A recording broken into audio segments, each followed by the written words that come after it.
This video is for section 5.2.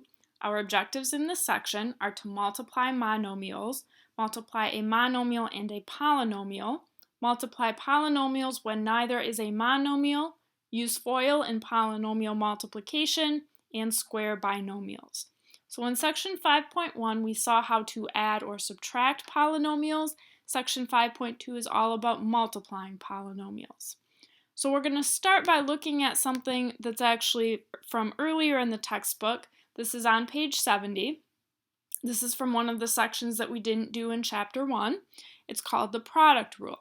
And the product rule tells me what to do if I multiply two things with exponents. So if I have b to the fourth times b to the third, exponents means that that's how many times that thing is multiplied by itself. So b to the fourth means that I'm multiplying b by itself 4 times.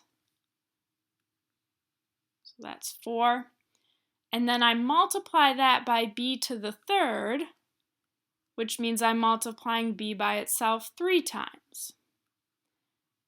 But what I really have here is b multiplied 4 times b multiplied 3 times.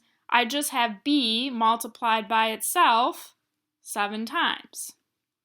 So a shortcut for doing this is that I can take the two exponents and add them to get the total number of the variable that I will have, in this case the total number of b's. It also works if you have a number for your base. So my answer is b to the 7th or b to the 4 plus 3. I can write a general formula for this. If I have b to the m times b to the n, the total number of b's I have is m plus n.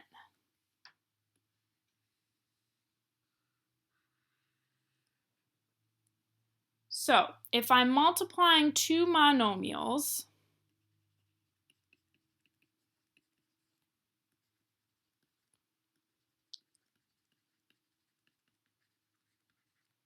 what I'm going to do is multiply the coefficients, or the numbers in front,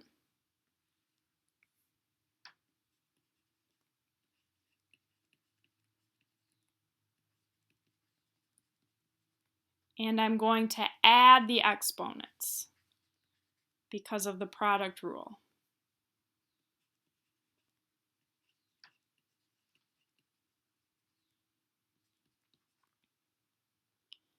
So we're going to look at example 1. This is back in section 5.2. It says to multiply, and there's a part A and a part B. So looking at part A, I have things grouped into two sets of parentheses, but basically everything here is just multiplied by everything. So I have 5 times x to the third times y to the fourth times -6 times x to the 7th times y to the 8th. When you have two sets of parentheses right next to each other like this, that means that they're multiplied together. So what I can do is I can just put things together that go together, because in multiplication the order doesn't matter. So I can do 5 times -6, and that's -30. I can do x to the third times x to the 7th, and that's going to be x to the 3 plus 7. And I can do y to the 4th times y to the 8th, and that's going to be y to the 4 plus 8. So to simplify, I have -30 times x to the 10th times y to the 12th.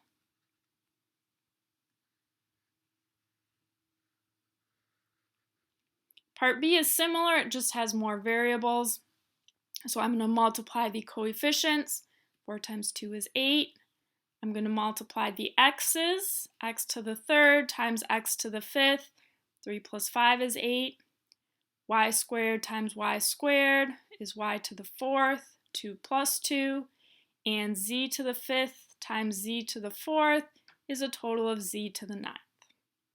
So that's the answer for part B. I want to show you really quickly how to input exponents on my math lab. So you'll see the homework problems look like this. It says find the product, or it'll say multiply. When you click in the answer box, a little ribbon shows up along the bottom, and there's a bunch of things down here that we're going to use throughout the semester. You may have already used some of these, or maybe not, but the way that you put in an exponent is with this button right here, the superscript button. So for this one, I'm going to start by doing 4 times 2, which is 8. For the x's, there's an imaginary 1 on this x that's by itself. So I'm going to have x to the 7 plus 1, or x to the 8. So how I type that in is I type in the x first, then I hit the exponent button, and that brings up a blue box where I can type in whatever I want for the power. Then I can use the arrows to get out of the exponent box and to get back into regular typing. So once I've typed my exponent, I click on the right arrow to move out of the exponent box. And then for y's, I'm going to have 4 plus 1, which is y to the 5th. So I type the y, hit the exponent button again, and then type the 5. And then I can check my answer, and that's correct. So what you should do next is checkpoint problem number 1. Do this problem in your notes, check your answer with the notes that are posted, and then you can move on with the rest of the video.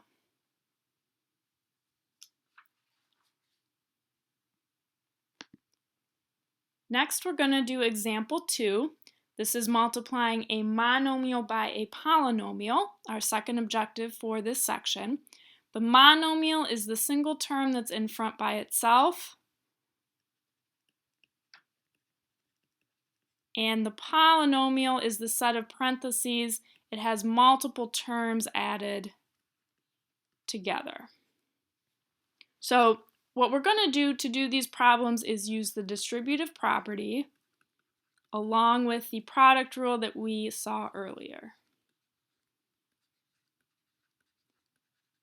So when I'm using the distributive property, I multiply what's on the outside of parentheses by each term on the inside.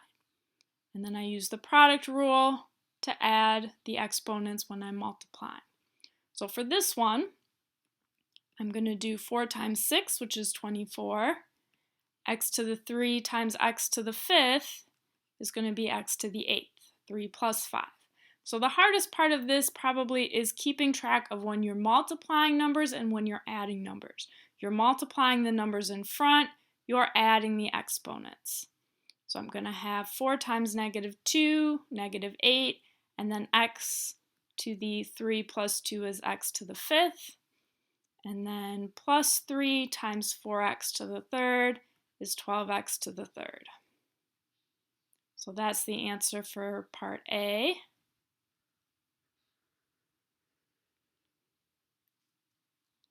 Now for part B, it's very similar. The only difference is now I have 2 variables instead of just 1. So I'm going to combine the x's together. I'm going to combine the y's together. So I'm going to have both x and y variables in my answer. So we're going to have 5 times 2 is 10. We have 3 x's and 7 x's. So x to the 10th.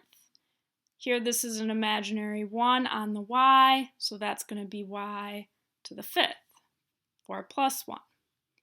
We're going to have minus 30, x to the 3 plus 4 is 7, y to the 4 plus 3 is also 7, and then minus 3 times 5, negative 15, and then we have x to the 3rd, y to the 4th. So that's my answer for part B.